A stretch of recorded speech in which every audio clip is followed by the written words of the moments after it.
everyone, and welcome to the Evolve with Emily show YouTube channel. The best way to support the show on this YouTube channel is to subscribe to the channel, like the video, leave a comment, and or share it with a friend. I hope that you guys enjoy this episode, and whichever way you choose to support the show, I just wanted to say from the bottom of my heart, thank you guys so much. I hope that today's message and episode brings some bit of positive change to your life.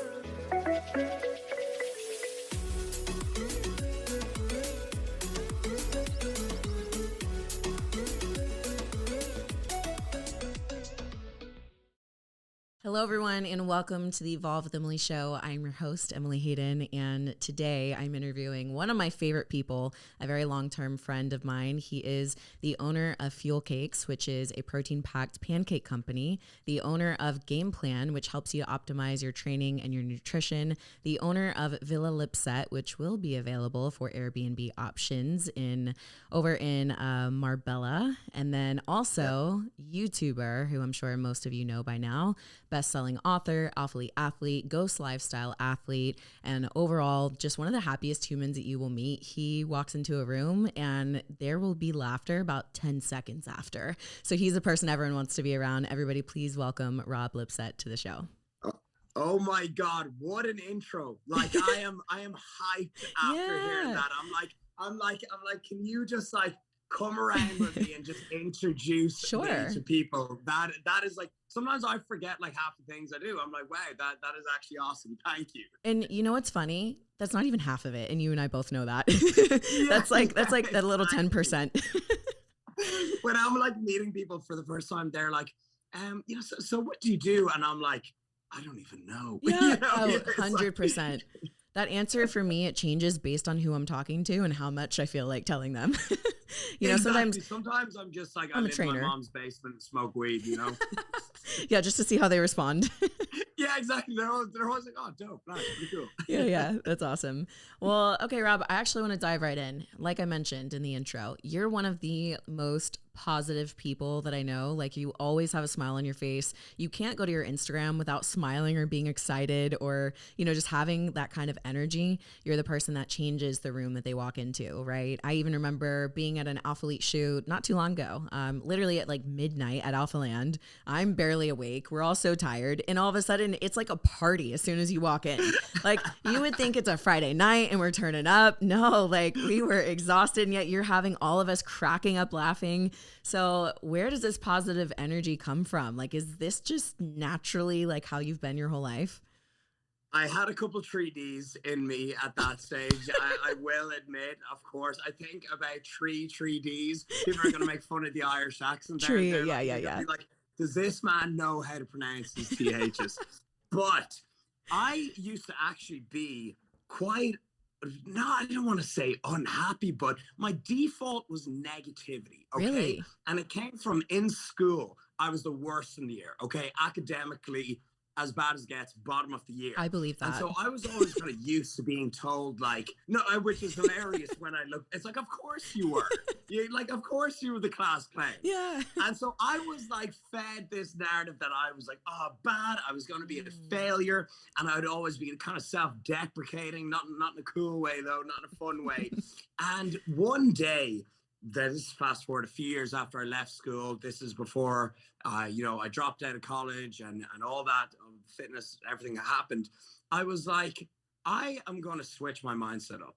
I am going to have my default be look at the glass half full. Mm-hmm. And the second I started doing that, my life just improved tenfold. And positivity is always a choice. Okay. Mm-hmm. There's so many times in the day where like, something might not go my way. Mm-hmm. And I'll have a little think and I'll be like, okay, Rob, how are you going to react to this? How are you going to react to this? Are you going to have a little cry in the corner? Or are you just going to have a nice cup of shut the fuck up and get on with the day? Yes. and laugh, And then, I actually say it out loud because I speak to myself like an insane person. Uh-huh. And then I'm just like, okay, I'm going to go with option B. Uh-huh. And so that's it. I used to be a very negative person. I used to be very hard on myself. And I said, life is a lot more fun when you choose looking at the glass half full. That is absolutely beautiful. And I think it's so important to talk about because people look at you and they would never think that you used to be that negative person. But it really just shows you how your perspective and how you choose to respond, which is a choice, can literally change the experience of your life. People may think they have a hard or a bad life. It may actually just be your perspective and your response to what's happening in your life. So I think there's a lot of power in that. And you know, one thing that's funny I saw on social media, right? I saw someone goes, they did like this little infographic about toxic positivity. And I was like, are you serious? Stop. I was like, you people will find something to complain about anything. I swear to God. Yeah. But, you know, happiness, I do believe, is a choice. Mm-hmm. You can depend how you react to a certain situation. And, you know, I always choose this as it's a better reaction for me. 100%. And you know what? Sometimes I find myself having that cry in the corner, but I choose to do both. Like I'll have the cry in the corner. Let it out for a while. Yeah. Let it out. And then like, instead of having a bad day and saying, oh, the day just went to shit, I choose to let that moment be for a moment. And then I go and I embrace good moments that happen later. And I think that's a problem. A lot of people hang on to these bad moments during their day and they chalk it up as a bad day, missing out on good moments that they could laugh in or smile in later just because they have to be in the sour mood. It's like they're so committed to the sour mood from what happened earlier that they miss out on the good moments later in the day. So yeah, I think it's crazy. People just want to cling to that negative. Exactly. And one of the quotes that I love, it's like, if you dropped your phone on the ground and let's say it's like 10 a.m., you know, your day's gone fine, would you just jump on it and stamp on it just to finish it off? Yeah. You pick it up, you dust it off, and you put it in your pocket. Yeah. So that's kind of the same way I look at things. There's another quote that's very similar. It's like, okay, if you get a flat tire, are you going to go and shank the other 3 tires on your car? Yeah. A bit of an extreme example now. That's a level above the phone. Emily's going to be at your doorstep just shanking your tires to prove a point. Hey, if that's what it takes for some positive change, I'll do it. I will shank a tire. She's just getting her point across. I have really good knives too. I wish I had it up here with me. I bet you do. Why do I just picture Emily Usually with an extensive knife collection? Like the Matrix, trench coat. After we stop recording, I'll tell you about my dream that I had last night. That doesn't deserve to be on air. I might get arrested. Anyways, not for the internet. Yeah, back on topic here. Visualization. Are you somebody who has embraced visualization in your life? And if so, how? And how did it impact your life? Absolutely. So I have a very, of course, as everyone's probably guessed by now, I've got OCD, slight OCD, ADHD, all that. So I like repeat thoughts in my head, okay? Like over and over and over. And you got to be careful with your thoughts. I'll get to that in a second. But if I want something, I'll replay it in my head so many times. Like I'm talking like every 10 seconds. You know, I'll replay an image of exactly something I want to happen. So for example, I was doing an event in Dublin and I was really worried and I was really scared that no one was going to show up. It was going to be a disaster. And I just kept picturing in my head me walking onto a stage with a room full of like 800, 1,000 people clapping, just pumped, ready to go. Christian was there actually, you know, and I just pictured that precise moment thousands of times in my head, and then that exact moment happened. It was like felt like deja vu. Wow. And so this is what it feels like seeing a ghost. And so this is what I do in any situation that I want to play out. I replay it just constantly in my mind. I become obsessed with it. I think about it nonstop, and then it happens. It always happens 100% of the time. And now this works both ways. Why you have to be very selective with your thoughts. If you're always thinking of the worst possible outcome, it can be in anything, it can be in business, relationships, whatever, it's probably going to happen. You know, so you need to train yourself, train your visualization process. There you go. You got it eventually. You got to train yourself you got to train your thoughts for the best possible outcome. Wow, that's so good. And I definitely have related to playing the worst case scenario out in my head. And I feel like sometimes when you experience a lot of traumatic and like things that took you completely by surprise, then it almost like conditions your mind to think that way because you've experienced it so many times. So it's very real to you. And so I think the challenge there, like you said, is to recognize when you're doing that and choose the opposite. I Yeah. played through, there's one scenario which I'll share because I've been open about it, but my brother's a police officer, and I, in my mind, played through the worst case scenario over and over in my head. I was just always fearful about it. And then I got the call one day, and I thought the call that I was getting was that he was no longer with us. And the call that I got was that he did get shot, but he made it and he's okay. And so what it showed me in that moment is that I lived out this pain that never actually ended up happening. And so I was experiencing this pain in my heart, in my mind, this fear that never actually happened. So it's like you spend so much time doing that where it's like now I actually have more confidence with him being out there because I know he's so good at what he does. And it's like, it's almost like the way that everything happened, it seemed so purposeful that he's still here in the sense that like I believe that he was protected. So it's like, why would I not just believe the best case scenario? Why would I not believe that he has protection? He's really great at what he does and he's going to be okay. And I also think about all the times and the minutes and the hours that I spent like rehearsing that inside of my head, right? So it speaks to exactly what you're saying. And so that's something that I've really been trying to shift in my own thoughts because I'm pretty good about like my self-talk. But when it comes to thinking about scenarios and, worst case scenario type events with people and things that I love, that's been a major shift that I've been having to make in my life recently. Yeah. And like what you said there, every single person has these negative thoughts. I am not positive 100% of the time whatsoever. I freak out the whole time. Sometimes I'm looking at myself in the mirror. I'm like, what are you doing? Yeah. I'm like, where is this going? Yeah. But, I love that. You just got to pull yourself back a little bit and relax and then reset to that default, But I love that. I love that what you said. Yeah. And something I try to do too is actually separate myself. Like I imagine that I have two versions of myself. One is the lowest version of myself that lives inside of my head. And the other is the highest version of myself that lives inside of my head. So at all times I ask myself, which one has the microphone and which one is speaking right now? And I'm like, I know her. She's the lowest version. Like sit down and shut up, because me and the highest version, we're going to work. We're getting up. We're going to the gym. We're going to do shit. And I tell her, I'm like, sit down and shut up. Like the devil and the angel on your shoulder. Yes. We're all crazy. Am I crazy? I'm not crazy if we think the same, right? Okay. What about meditation? Is meditation something that you've done in your life? And if so, how? So something that I want to get better at, but I have gone through phases where I'm like super consistent with it. Again, I just use an app, which is probably like very very basic, live, laugh, love. Okay, the app that I use is Calm, and I also use Headspace a little bit. And I actually got into it. I was living in London at the time, and it was during like peak lockdown, 2020.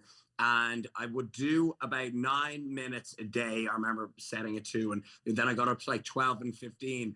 And oh my God, it was a game changer. Like I need to get back into it more often. Yeah. And when you get your streak and everything, you just find there's just an air of calmness throughout your day. Yeah. And sometimes when, again, I'd be having a disaster of a day, I would just, whip out the app. I would just, I would always lie on the couch and just kind of lie back like that, do 12 minutes and it flies by. And afterwards, you just feel like your brain has been untangled. Yeah. And so what's your meditation process? Because I know you're quite big into it. Yeah, I actually made a little meditation corner down in my house. I have this room that's like the music room, meditation room, and it's really beautiful in there. I have little incense that I have. So I'm really big on environment and setting up the environment before you go into it. So yeah, if I'm on the go, I'll whip out my phone, do a quick meditation. But if I'm at home, I like to be really intentional. I have this calming spray, which is like essential oil type stuff. So I'll spray that and then I'll light an incense, and like even like the smell and the aroma like kind of gets my mind ready to like calm down, relax, and start to practice being present and in the moment.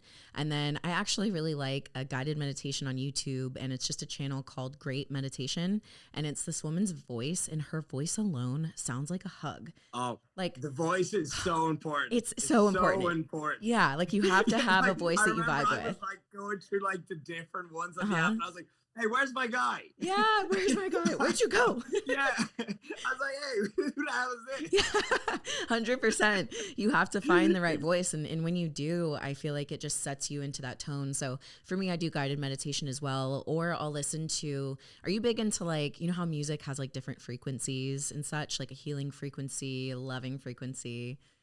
So one thing, right? I'm not a good sleeper, as you can probably guess. You know, I get into bed, I'm there staring at the ceiling all night. My mind is racing.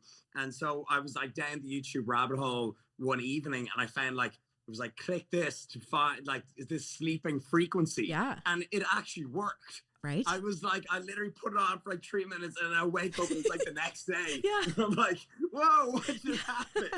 So I know it works, but I'm yet to kind of explore it a Okay. little bit more deeply. Have I got a YouTube channel for you? It's called Hit me. Inner Lotus Music. So search Inner Lotus Music. I'll send it to you after the show. And that one has different frequencies for different things. So it has like healing or clarity, sleep, you know, different things. It even has like connecting with your soul flame or whatever it is. Right. But I'll just, yeah. Live, laugh, love. I'll put that on either while I'm meditating or even if I'm reading a book and I really want to be focused. It calms my body without me even thinking about it. And I actually noticed I have two Frenchies and it actually calms them down too. And they are totally like just peaceful. And so I love having that on in my home because I feel like it creates a really peaceful, present energy and essence. So if I'm not like on a podcast or physically doing something, it helps me to really get out of my mind. Because if it's just silent or I have regular music on, I can sometimes still be in my mind or thoughts, or I'm still like working per se. Whereas this really helps me to like unwind from all of that and really be present. So I like to use that while I'm meditating, and I have my like designated area. And that's the thing, if you're able to have a designated area for certain things like meditation or visualization, I do believe that helps. Although it's not necessary, you can literally do it from anywhere. Yeah, so in the villa that I'm building, like I've got like the upstairs main part is like my little man cave. Like there's like an office space, there's a lounge. I'm like, Linda, you're not going near. There will be no makeup drawer up there in sight. There's none of that. I'm like, there's another quarter of the house that you can put that in. Yeah. But I completely know what you mean. So that's one the part of the houses that I'm most excited for. And you're obviously living in Houston now, right? Yeah, like 30 minutes from Alphaland. For anyone who's listening, that I met Emily when she was in like peak Venice era. I was like, I did never picture you not living in Venice and training in goals. Me either. And like, well, how come you switched it up so much? So if you had asked me in 2019, which multiple people did, they were like, hey, would you ever move back to Texas? I was like, I'm smart enough to never say never. I'm smart enough to do that. I've learned a lot in life to never say never. But I was like, but I was like, I definitely don't plan to.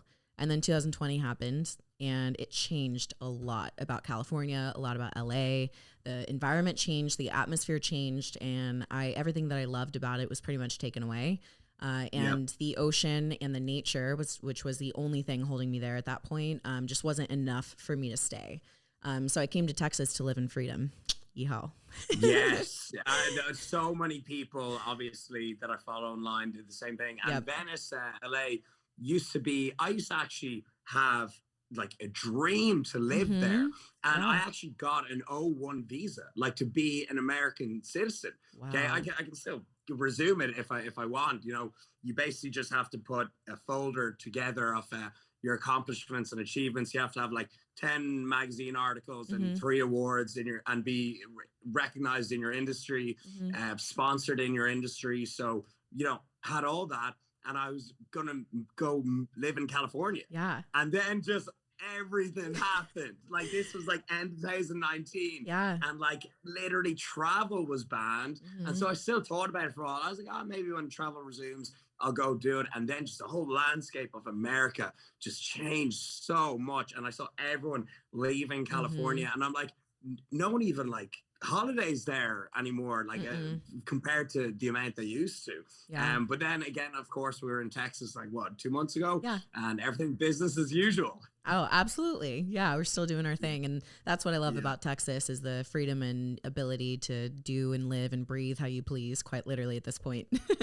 So, Yeah. okay, something that so I don't know if you've seen, but I've been super into cold plunging recently, like cold water therapy, and I've been loving it. But then I thought in my head, I was like, man, one of the first people that I heard talking about cold therapy was Rob Lipsett. Like, you used to always do the cold showers. So, talk to me. When did you start doing the cold showers? Why did you start doing them? And what kind of effects did you experience from doing those things?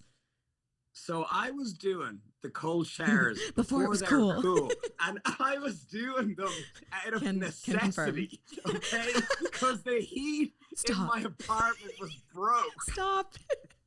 I swear to God, right? And it's actually funny. Christian came to Dublin. I and he remember was, this like, story. staying at my place.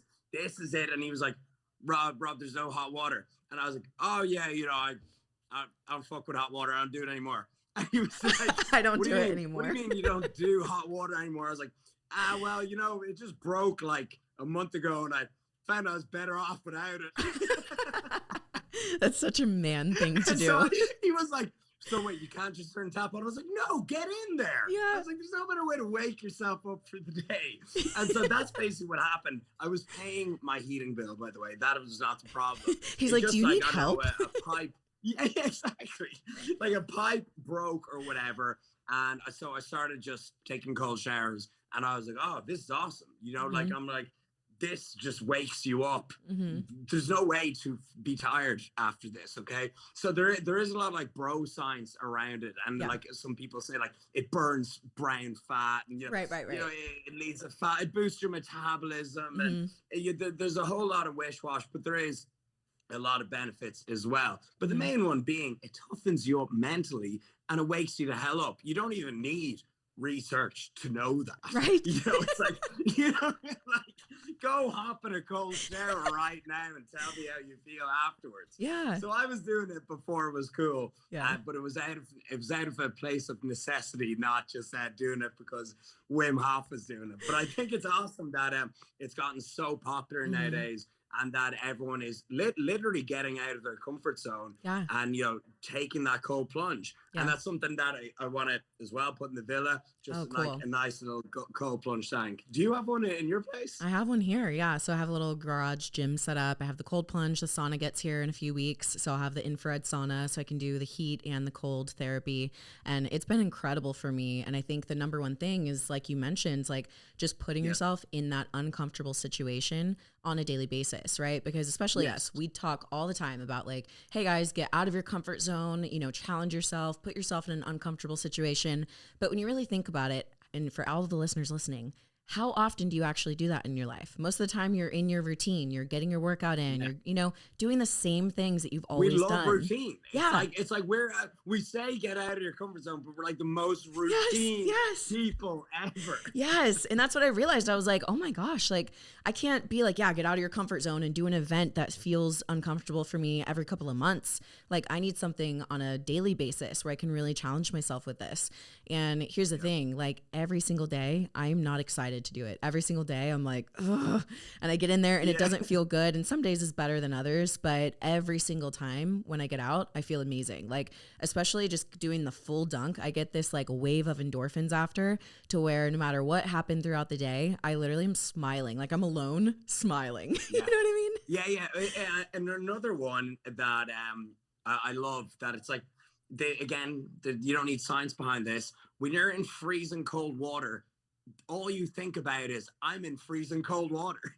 So all your other thoughts and worries and anxiety go away, and it literally forces you to focus on your breathing and be present in the moment, which is what so much of us, just include myself, have a problem doing. So I think there's like there's so much benefits to cold water therapy, and it's not the usual stuff that you see peddled online. It's kind of the more like common sense stuff, Yeah, I love how you just simplify it. No, so seriously, like, seriously, it's like, get in the water, wake the fuck up, let's go. I love it. Yeah. One thing actually though that it's like this is like completely cosmetic like this is complete bro science Mhm. is like when you jump in you feel so lean afterwards because you're so contracted Yeah. and like I'm like Linda, get a pick right now. Let's go. That's And amazing. then I'm like, all right, like I'm just drink 6 liters of water for the day. Just there ain't no pictures happening now. Yeah. Oh, 100%. Yeah, I'm like fasted cold water in the morning, shredded. Shredded, especially Yeah, if you went out the night before. exactly. Big time, big time. All right. So you read, right? You read books. I do. Yeah, I Okay. listen to a lot. I know reading is better. Of course, it goes into your brain, but I do listen to a lot of audiobooks as well and a lot of talks too. But I do read when I can. Do you have 3 books, whether audiobook or whatever, but 3 books Yeah. that you would recommend everybody reads? So, 12 Rules of Life by Jordan Peterson. Again, basic bitch 101. Rich Yeah. Dad, Poor Dad, by Robert Kiyosaki. That's the one that just I think that woke me up a lot as well. Mm. And this is a funny one, okay? And people they're apprehensive to recommend this because again, it's so live, laugh, love. Yeah. But it's the first book that I ever read that kind of taught me about mindset and something that everyone's read, and it's The Secret. You know, the book that everyone's read, and people try to like sound really it's like real like, oh, I'm a self-help expert. You know, they try to name a book that no one's heard of. Yeah. It's like just to sound smart. Yeah. And I'm like, no, this was actually one of the first books I read was when I was in that negative period of my life when I was like 19, 20, and that it just taught me how to control my thoughts in such a simple well digested manner. So they're the first 3 that just I can think of off the top of my head that I would recommend. And that's just pure honesty as well. Like so many people, they'll just recommend books that no one's ever heard of. Yeah. And it's like them trying to like enjoy really old 100-year-old wine. Yeah. It's like it tastes like shit, bro. Yeah. It's like stop trying to pretend to be a wine connoisseur. It's like they're there reading a book in the 1700s. 100%. And I'm like, is that even like written in like English? Real Is that English? like in Braille? Yeah. Braille. Rob. It's so They're true my though. 3. And No. they're 3 that anyone can read. Yeah, no, I love that so much. And I think it's true. People are always trying to be that like hippie or that cool person, that has like the one thing that no one knows about. It's almost like with bodybuilding, right? People want, especially on Instagram, they want to create these like crazy moves that you've never seen. And it's like, how do you think everybody before us got the physiques that they have? By these new moves that they created out of nowhere?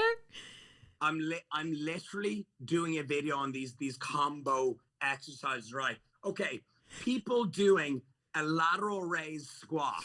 Do you think, are you actually really squatting the same amount you can lateral raise? Wow. Where is the logic behind? Yeah. Do you actually think, like, let's say, right, if you can do a 15 kg or 12 kg lateral raises, okay, with perfect form, that is extremely impressive. I'm pretty sure I watched a video of Jay Cutler doing it with 8. Yeah. Right. Do you think that is going to be sufficient enough to grow your legs? It is literally the equivalent of walking around all day curling a pencil and expecting your biceps to grow. Like, oh my God, volume, frequency, intensity. Yeah. Look it up. Yeah, look it up. Yeah, but it's literally just their engagement workouts. It's just, to appear on the Explore page and get the likes, which I get. It's cool, right? But it's like, it's fooling a lot of beginners, especially girls, to think that they can't lift heavy or they don't have to lift heavy to grow muscle. It's like I wish more people would just promote the basics and get more people lifting weights and lifting heavy. And that's always kind of been a dream of mine too, is to like just scrap all the bullshit and just get more people lifting some heavy ass barbells, watching what they put in their mouth, and that's it. And building muscle as well. I'm like, since when did like building muscle become the devil? Yeah, right.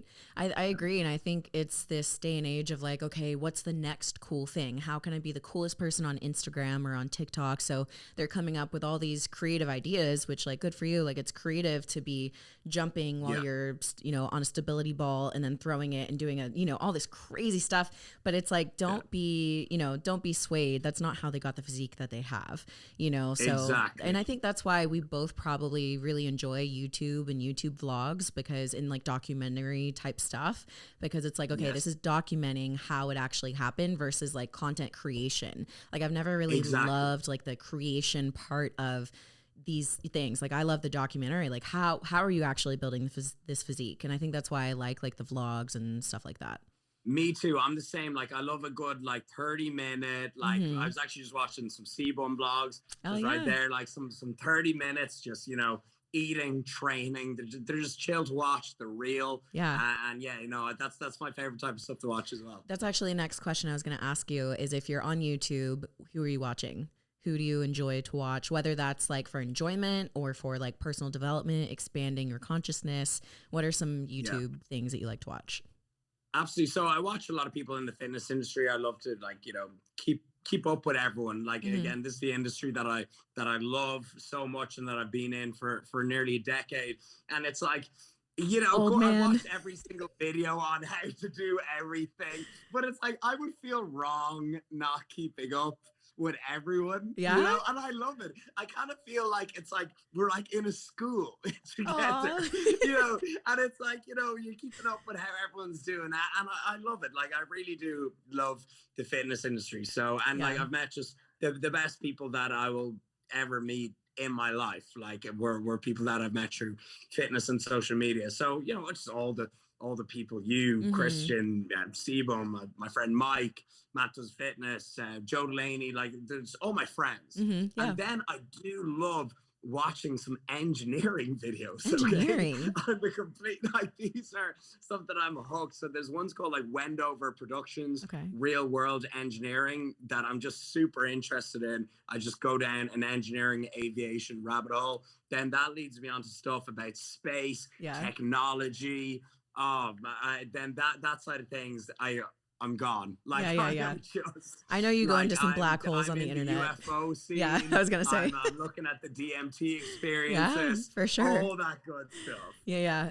Podcast wise, what are like some top podcasts that you listen to? Do you listen to Joe Rogan? Of course, everyone does. I knew that. So that's and what's great is it's like go there and see what guests he has on, and because pretty much every guest he has on has a podcast, so it's like you kind of can just go off a little branch, if you know what I mean. So the way I found probably my second favorite podcaster, Lex Friedman. So again, I found him from Joe Rogan. He was like an MIT professor, and he's just a really well-spoken guy. He's a legend, and so I found him from Joe. And then you'd find Sam Harris, for example. I found him from Lex, and so it all kind of goes on and on. I find, but Joe is the GOAT. He's he's a cultural phenomenon. Like people, it's bigger than like CNN and Fox News and everything. It's the biggest media platform in the world. It's crazy. Yeah. And I find when you find that you align with somebody and you're on the same like consciousness level as them, or, if it's like Jordan Peterson or whoever, and you find them through the Joe Rogan, they all walk with similar crowds, right? So if you go to him, you're going to find the next person, you're going to find that person has a book, and in the book they talk about this. So I feel like once you kind of get into that and you go down that rabbit hole, so to speak, it just keeps getting deeper and keep expanding, and it's pretty interesting. Yeah, it is. But that's one thing that I need to do as well, because I have so much respect for podcasts. I think long form conversation is the way forward. And so like I'm dying to start a podcast. But one thing I'm always like because I love being in person as well. I know. Then it's like I'm in like Ireland, Spain, which is like there's just like me. You know what I mean? So I'd have to fly around a lot to meet a lot of guests, but then that would be a pretty cool adventure, wouldn't it? So like, what 100%. Would be the biggest piece of advice you'd have for someone who wants to start a podcast? Literally, as someone who does it. Literally press record. That's my advice. Get the equipment and press record and just start your first episode, right? Because let's say you have this goal of like, traveling all over, interviewing all of your friends, which you could do pretty immediately. Start recording now so that you can get experience like being on the podcast with your flow, with everything. That way, by the time that you're at these, interview types of episodes, you know how your show goes, you know how you want it to flow, and you can get that experience of it. And, I'm not really too worried about it with you per se, but like somebody who's just starting off, like for their first time doing a podcast or video recording, I think it's important just to press start and do it. Like my very first one, I think was like 20 minutes, and it was about taking messy action. And I was alone in my room with like this headset, not even all this equipment or studio, nothing. And I literally was like, screw it. And I just like press record. I was like, hello, here we are. And I just, I just like went for it. And, now like we just hit like over 110,000 downloads like last month. So the monthly downloads are like increasing by a lot. And, it only happened by recording that first one. So I know it seems simple, but like literally just start. And then how do you find like recording on your own and like not having someone to bounce off? That's like doing stand-up. Like that is, I guess so. So I did a solo podcast for I think an entire year before I started doing interviews. So I was a full on solo podcast, but I feel like I had a lot to share. And here's the thing, so do you. Just think about the different topics that you're passionate about, right? Like you could go do a whole series on just training and all the training things that you see and why you're passionate about training the way that you train, about nutrition and macros. You could talk about life and personal development. Like you have so many aspects to you. You could probably also do a whole year literally just providing the information that you have that you've probably been providing through different small pieces of content on YouTube and Instagram. But when you have one whole episode where you can just go in, you don't feel like you have to jump to the next scene or make it quick or interesting. Like people are literally there to hear the whole conversation. So I feel like you have an amazing amount of information that you could share just from that. But it is a lot of fun, including those guests and getting to just sit down and having, those conversations together. I built this studio in Texas and I love it. And my goal is to be able to host people and do like the training and YouTube and filming. I have a friend here actually right now who we're going to be doing that later today. So it's awesome. I love it. But it's like, I realize that not everybody can come to Texas. So I think the next step is me being able to like take my team with me, or at least one person to come help me produce the show no matter where I travel. And I think that's the next step for me. And it segues into where I want to go with the show. And we got to talk soon because you, Rob, are somebody who I feel like you have been living your best life like since I've known you. Like literally, it's not like you were on vacation when I met you. Like Rob just lives his best life, like always. And that's just how I see you. And I'm at this point in my life where I'm like, I realize that I can create any sort of life that I want. I can create any routine or structure or as much as I want. And there are these things that I want to do. And so I feel like, as somebody who lives their best life, you're literally creating a life that you fully enjoy with your traveling and your content and whatever. How did you like make that jump to do that? Right? Because I think some people don't realize that they put themselves in the situation that they're in, whether it's locked in at a 9-to-5 job or, being like to me, being committed to this business that I've created, but yet my heart desires to travel and do content all over. Right. So like, what are your thoughts on that? Yeah. So I've, again, back to visualization. Why can I not say that word? Yeah. March, right? Okay. So I'm like, I pictured exactly how I wanted my life to be. So I used to work in an office as well, 9 to 6 were my hours, and I hated it so much. Like I'm not good at taking orders. I'm good at giving them, but I'm like, I just couldn't. I'm the same. Do it. And I remember I was like driving this job that I hated, and like I was driving along, like listening to some like bullshit radio station, and I was just like, is this like, it was pissing rain, and I was like, is this it? I was like 21. I was like, is this it now? And then I'm like, it's just like, fast forward 9 years, another 10 years. I'm like, is this it? And then I was like, no way. Okay. I need to figure out a way that I can not have to show up to a physical place I hate at certain hours and get paid shit all for it, by the way. And so I was like, okay, what do I like to do? Okay. Fitness. That's one of pretty much the only thing you're fully passionate about. Okay. And how I actually kind of came into what I'm doing now is I was looking at guys like Christian and Max all doing online fitness stuff in America. And oftentimes businesses in Ireland and the UK, they'll look at what's working in Yeah. America and they'll just take that. America is ahead of the world. It's America first. It's like they're the people that come up with most of the new ideas, right? It's a powerhouse of a country. Mm-hmm. And so I looked at that and I was like, okay, I'm going to start, selling merch. I'm going to start doing online coaching. I'm going to start making informative videos about, topics that I'm passionate about. And I'm not even saying this as like, this isn't even a cocky statement because it's true. I was the first fitness YouTuber in Ireland. Mm-hmm. Like, I'll put that out on record. Like, Mm-hmm. no one was doing it before me, which is so crazy. That's because awesome. it's a tiny country, like it's a very small population. And two, it can be a very begrudging country full of begrudgery. Yeah. Okay. So it's like when someone does something a little bit different, Mm-hmm. when they step out of line, people can say, hey, that you're meant to be doing what everyone else is doing. Get back in line. Wow. So I was there recording myself on the internet, working out, and people were like, who do you think you are? Wow. Like, do you think, no way. They're like, who do you think you're so, so fit and cool that you're going to record yourself in the gym? And I just did not care. I knew that I loved doing it. I knew that it worked, and I knew that it was going to lead me to live the life that I want to live. Wow. And so that's it. That's where I kind of got the idea from. And then fast forward, here we are now. And it's actually great. There's loads of people in Ireland doing it now, doing like the whole online fitness scene. It's really good. And I love to see it. And it's completely changed. But so that's basically it. I constructed exactly how I pictured it and how I could travel around, have fun, help people get fit, which is like literally the main thing, and then live a good life from it as well.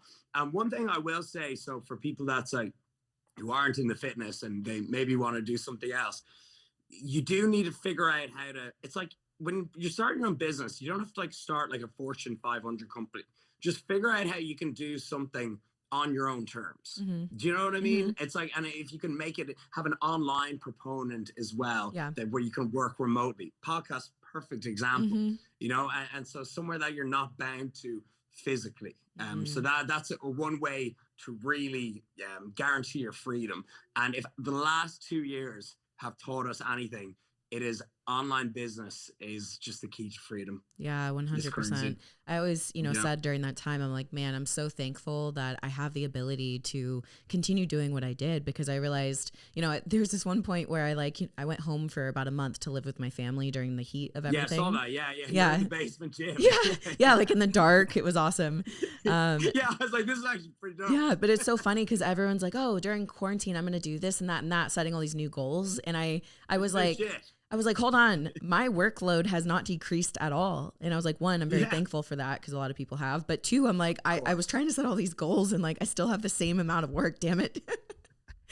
But you're like, man, well, not much changed, really. Yeah, literally. And like, honestly, thankfully, because like we're some of the lucky few, right? There's a lot of people where their whole lives like completely changed. So I think it's good to put yourself in a position where you're not at the, you're not going to be able to be shifted by what the government does or says, right? So being able to have that freedom, and freedom for me is a core value in my life. And that applies to so many different things, not just like freedom from, government or whatever that may be, but also like freedom of heart, mind, soul, right? So I think about the different things that have a grip on us or that keep us enclosed inside of this box. And I'm always seeking to never have that box, to break out of that, or think about like people who are so tied to their past and they're so tied to past traumas and hurt or even relationships, right? Not realizing that that's not allowing them to live their life currently in freedom, to be fully who they are. Think about if you had listened to all the people that were making fun of you for being the only fitness influencer, right? And you would have not lived in freedom. Like what you did in that moment was you chose, I'm going to live in freedom to be who I am, to do what I want to do, and not allow these other people to hold me back. And I think that's why you are where you are right now. But I have to ask you, when did people finally start to believe in you the way that you believed in you? Oh, so it was honestly like, I remember I started putting out online content in like 2014 and things honestly didn't even, take off. And I say take off, but it's like, it was like this. Yeah. Oh, until I say take off, I'm like, got slightly better. Yeah. I wasn't drowning. Until like Like 2016, 16. Yeah. 17 maybe. And it's like, that's just, it's an example that I love to use. It's like everyone, they'll do something for 6 months, okay? And then they'll give up after they don't see themselves blow up, okay? And it's like, you can be doing something for 3-4 years and seeing little to no results, but it is just, I feel you're earning it, okay? It's like, it's weeding out the weak people, okay? If you're not willing to do something for 3 to 4 years and seeing no results, you don't deserve it, okay? You could get lucky in year one, you could blow up, but I think the fact that it takes so long to see that breakthrough for most people, I think it's weeding out the people who don't deserve it. And so for me, again, I was just doing it for 3 years at least.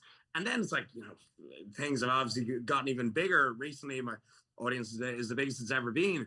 But it's like, those first 3 years can be a slog, and it's like you don't have anything to like invest back into the channel or your business, but it's like you got to kind of enjoy that and you got to earn it. Absolutely. So for anyone listening to this right now and they're thinking, oh God, I'm just not seeing the results I want to see, and they're this close to giving up, the part when everyone gives up, that's the part where you need to keep going, especially like when you're about to give up.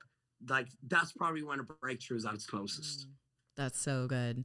I agree. And it's that tangible experience of overcoming the thing that you thought that you couldn't do, the thing that maybe you thought you weren't good enough for, whatever it is, but overcoming that, there's so much power in that. And I think, that's one thing that bodybuilding in general taught me when I was competing in it is the competition prep journey. There were so many moments where I wanted to quit, so many moments where I thought I didn't have it in me. And I would consistently choose to overcome that hard moment. And I literally felt like a superhero that was like getting superhero powers because of how much like confidence and strength it gives you. Like, I don't know about you, but when I'm like on it, like in my nutrition, my dieting, my regiment, like not missing a single thing, it's like you feel like this superhuman that can take on the entire world.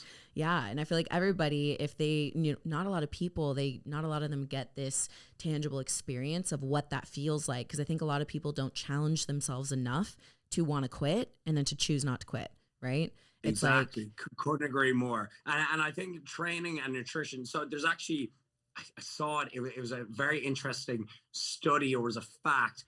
And that it was like the biggest transfer or the biggest sign of self-discipline is actually from your diet. It's actually one of the hardest things to follow. So it was like something like, it was like a correlation or something. It's like people that stick to their diet well also have extremely high self-discipline in every aspect of life. But it was like diet was like the highest determining factor. It was a really interesting study, and I just found that so interesting that your nutrition just pretty much how well you can stick to the plan falls into every like business, everything, every other aspect. So it was a very interesting thing I saw. And what's your current status with competing and all that?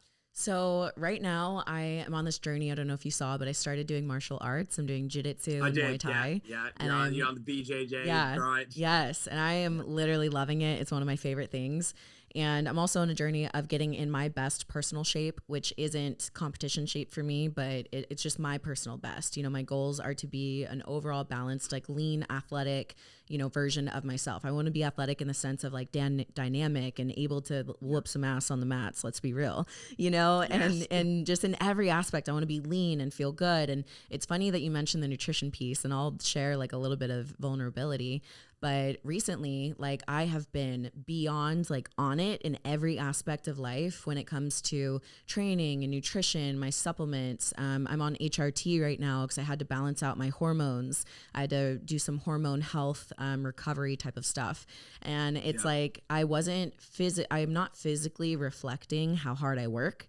And literally the only piece is me not tracking my macros, me not being on point with my nutrition. Yet I eat really healthy. I eat the right things. I eat decent amounts, kinds of things. Yeah. But it's like I knew that was the one piece that wasn't like on the target, on the bullseye. So recently I decided, I was like, all right, like I don't want to have to track macros, but if that's what I have to do to reflect how hard I work, I'm going to track macros. So I recently started tracking macros again, and we'll see what happens with that. But literally it was the very last piece in my life, simply because I didn't want to have to do it. Because it's, like I'd rather Yeah, not yeah. have to track macros. But for me and my body, like I have to be super on point with it or I'm not going to get the physique that I would like to have. So Yeah. So as far as competing goes, no show plans as of right now.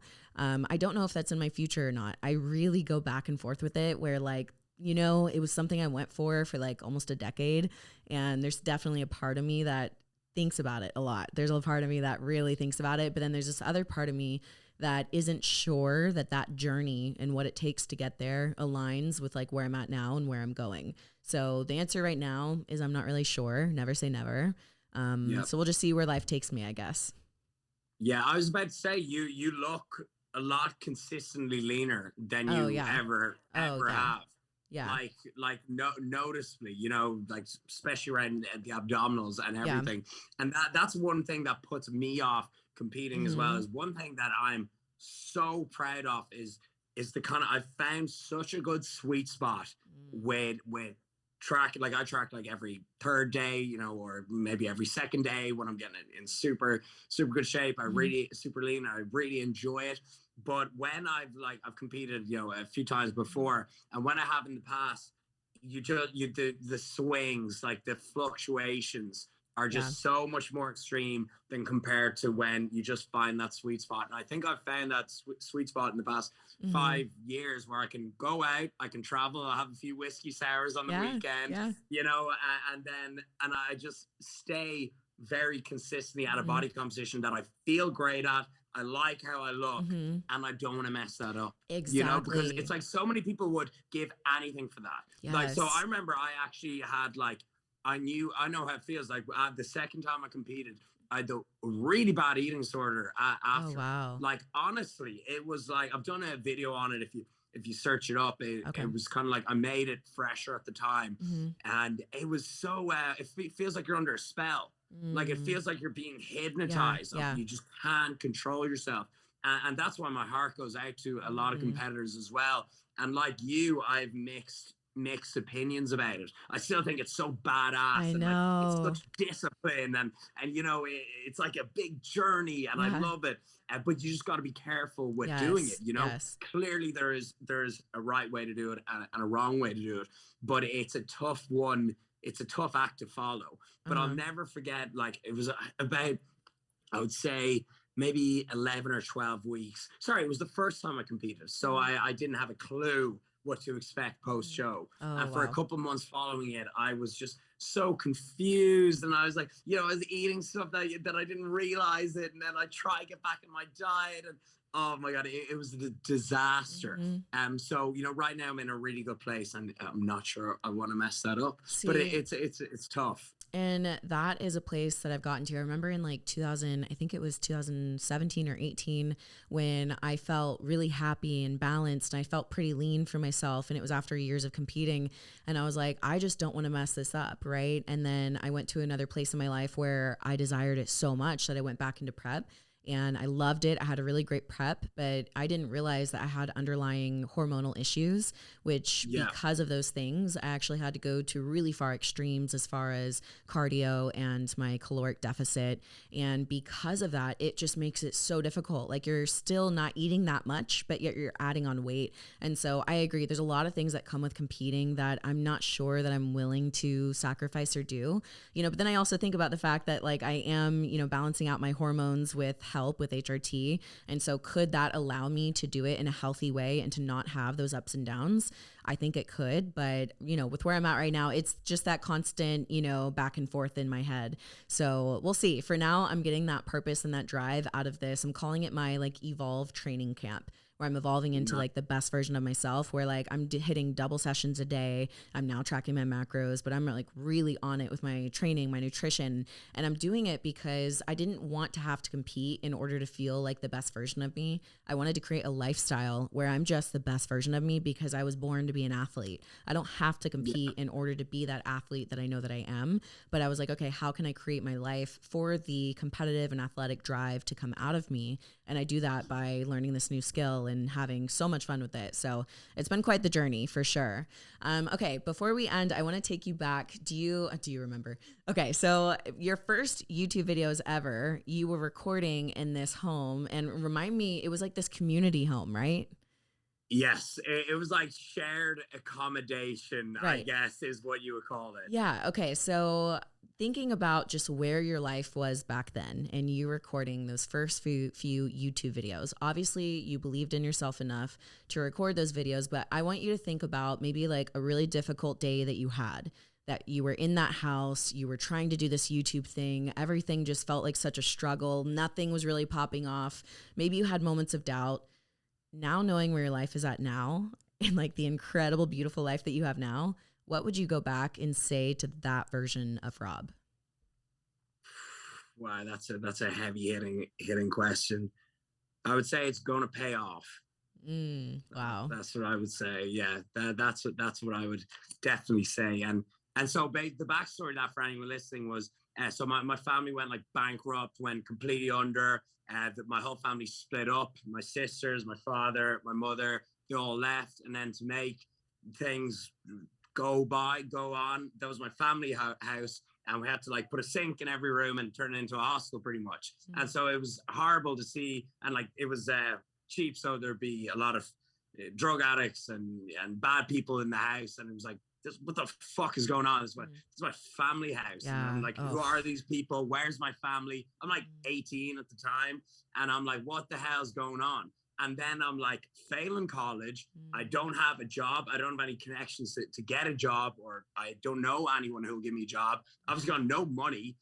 And then I'm working like these part-time jobs, office jobs that I hated. And I was like, what the hell am I doing? I was like, what are the next 10 years gonna look like for me? I was like, I'm fucked. Yeah. I was like, I am fucked. Yeah. And then so like literally, like job I hate. I was like, fuck. Yeah. And I was just, I had to break it down, and that was a burn the bridges moment. I said, no matter what, I'm gonna move out of here. I'm gonna get out of here. I'm gonna I love my privacy now. Like I'm so grateful like for my living circumstances now.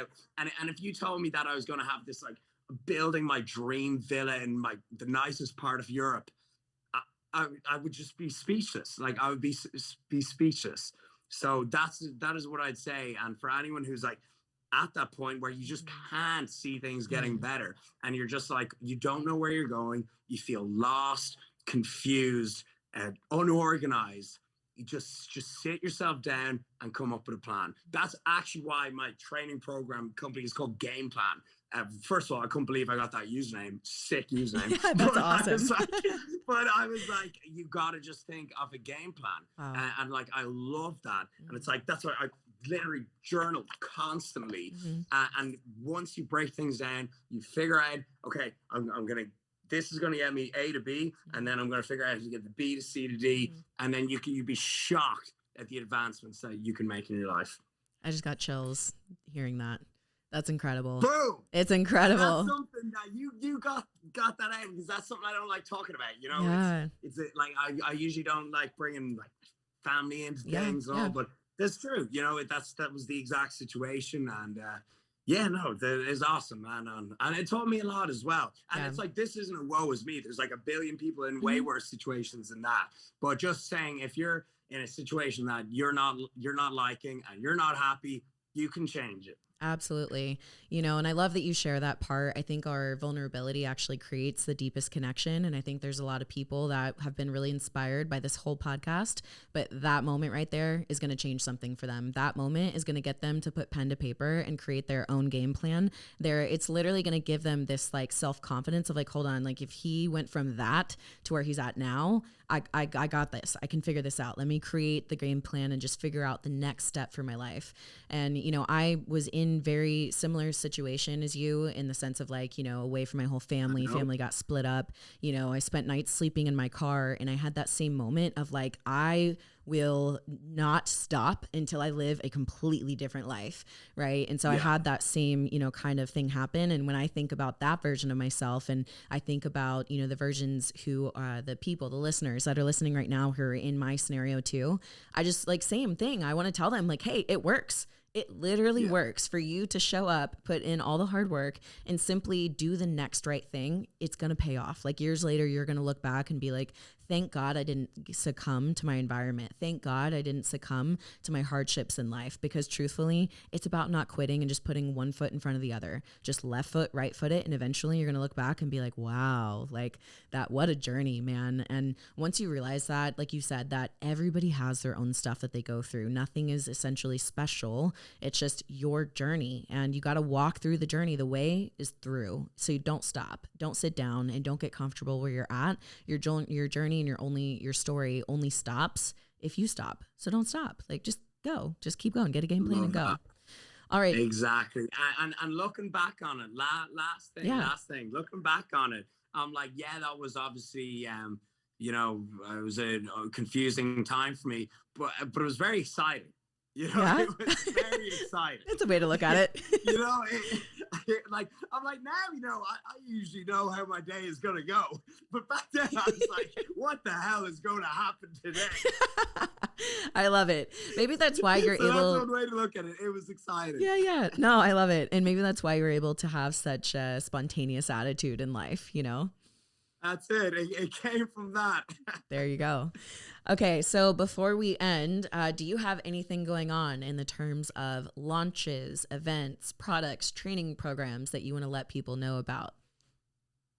Yeah, absolutely. So I actually just completely revamped my app as well. So the game plan, you can find that at Instagram with the sickest username ever, at game plan. That is awesome. No underscore bullshit. Right? This is a house of excellence. We piss excellence in the morning. Like, we run a tight ship here. Even our usernames look good. And then everything else, roblipsett.com, youtube.com/roblipsett, Instagram, roblipsett. So everything across the board, Rob goddamn Lipsett. Yeah, that's what's up. That's how you keep up to date with me. And Emily, thank you so much for having me on. And honestly, it's a pleasure as always. And I'm feeling this won't be the last podcast. We're going to your house and we're jumping in that cold plunge pool. We're hitting a BJJ jiu-jitsu session. You'll do one? We're doing a podcast. Of course. No way. Before. I didn't know this. Oh my gosh. Yeah, back in SPG in Dublin, Yeah, I would love that. Dope. And that's my dream, right? Is to be able to share all my favorite things with my favorite people. So come and let's do it. Sign me up. All right. Thank you so much for being on today's show. Everybody, you know the drill. If you enjoyed today's show, please do me a favor and tag both myself and Rob on your Instagram stories. Let us know what your favorite part of the show was. Feel free to leave us your feedback. If you haven't yet rated and reviewed the show, please do that. That's the way that the show grows. Don't forget to subscribe while you're there. All of Rob's links will be down below, so check him out. Subscribe to his YouTube channel. Check out his villa in case you want to rent it. Kind of cool. You can be like, Rob Lipsett slept here. Or buy it. Okay. Apparently it's for sale.